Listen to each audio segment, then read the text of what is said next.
Students, हम discuss करने जा रहे हैं third principle of scientific management.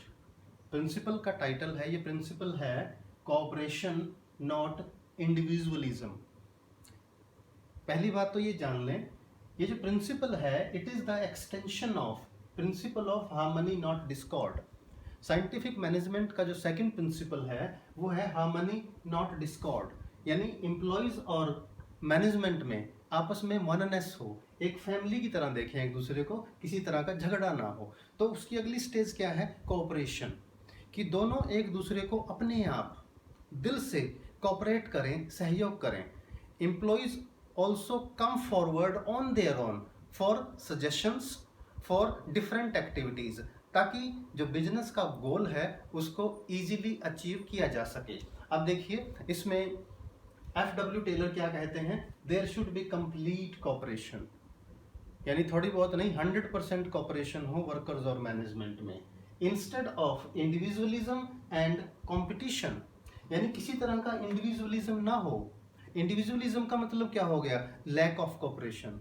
दोनों में कोऑपरेट ही नहीं करते एक दूसरे को। वर्कर्स आते हैं, अपना काम किया और चले जाते हैं, इसका मतलब उनमें लॉयल्टी या बिलोंगिंगनेस, एक लगाव इंस्टीट्यूट या ऑर्गेनाइजेशन के लिए बिल्कुल नहीं है। इसी तरह मैनेजमेंट सोचती है कि हम वर्कर्स को प्रॉपर पे कर रहे हैं, काम करना इनका काम है और इनको अपना काम पूरा परफॉर्म करें और जाएं। इसका मतलब लैक ऑफ कोऑपरेशन, ये हो गया आपका इंडिविजुअलिज्म।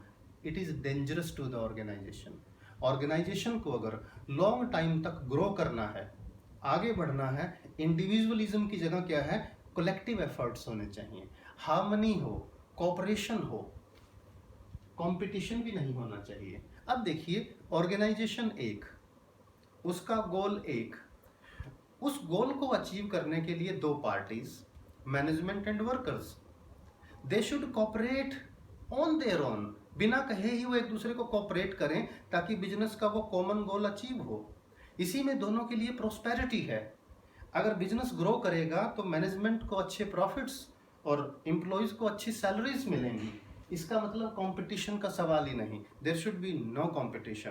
कंपटीशन का मतलब ये हुआ मैनेजमेंट सोचती है कि हमने बिजनेस में इतना पैसा लगा दिया, वर्कर्स क्या करेंगे इसमें?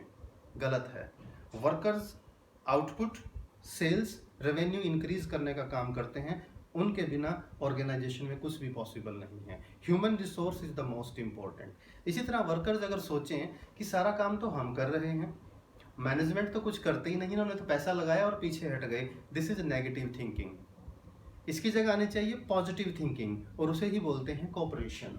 अब आगे देखिएगा, अगर दोनों में कंप्लीट कोऑपरेशन होगा, इंडिविजुअलिज्म नहीं होगा, उसके रिजल्ट्स क्या होंगे?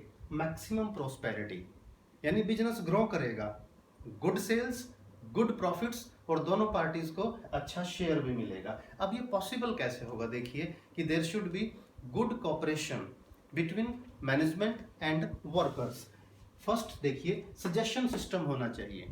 There should be a very good suggestion system in the organisation, और सजेशन जो एम्प्लॉयज़ के हैं उनका स्वागत किया जाए, उनको वेलकम किया जाए।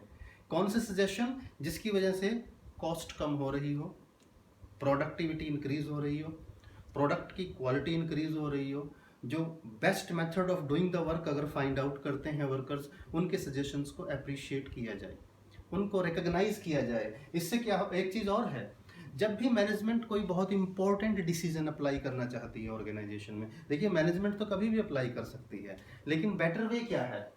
इंपॉर्टेंट डिसीजंस को अप्लाई करने से पहले वर्कर्स के सजेशन लो। इससे क्या होगा? वर्कर्स का कमिटमेंट, वचनबद्धता बढ़ेगी ऑर्गेनाइजेशन के प्रति। वो सोचेंगे यार ये काम हमसे पूछ कर किया गया है, तो they become part of that, और उसके बाद उनकी कमिटमेंट और जो फोकस है वो 100% होगा, और उस काम को करने में वो हेजिटेट भी नहीं कर सकते, वो दिल से काम करेंगे। और सेकंड है, ये तो मैनेजमेंट की तरफ से था कि गुड सजेशन सिस्टम हो और इम्पोर्टेंट डिसीजन लेने से पहले वर्कर से पूछा जाए। दूसरा क्या है? Workers should also resist from going on strike and unnecessary demands. कई बार देखिए ट्रेड यूनियंस होती हैं, वर्कर्स की यूनियंस ऑर्गेनाइजेशंस में, उनका एक ही काम है, हर 5-7 महीने में या 1 साल में स्ट्राइक कराओ। स्ट्राइक का पर्पज़ क्या है? सैलरी बढ़ाने के लिए।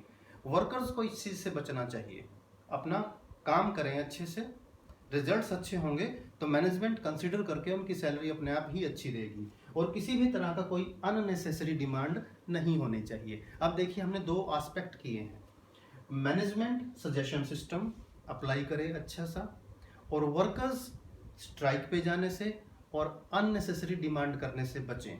तो इस प्रिंसिपल के बेनिफिट्स ही बेनिफिट्स हैं for the growth, expansion and survival of the organisation.